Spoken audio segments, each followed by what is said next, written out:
حضرت علی رضی اللہ تعالیٰ عنہ سے پوچھا گیا انسان برا کب بنتا ہے؟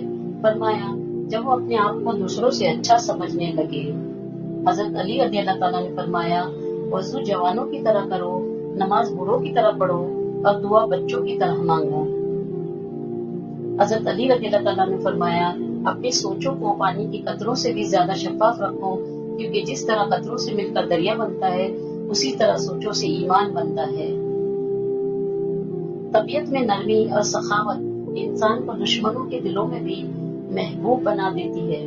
ہمیشہ ایسے شخص کو چنا کرو جو آپ کو عزت دے، کیونکہ عزت محبت سے کہیں زیادہ خاص ہوتی ہے۔ کسی پہ تب تک بھروسہ نہ کرو جب تک اسے اپنے لیے غصے میں نہ دیکھ لو۔ کسی بے قصور پر بہتان لگانا یا آسمانوں سے بھی زیادہ بھاری گناہ ہے۔ لوگوں کی اصلیت سامنے آ جانا بھی اللہ تعالیٰ کی بہت بڑی نعمت ہے۔ حق کے راستے میں سب سے بڑی سختی یہ ہے کہ انسان تنہا رہ جاتا ہے۔ جو رشتے تمہیں تکلیف دے ان سے دوری اختیار کر لو۔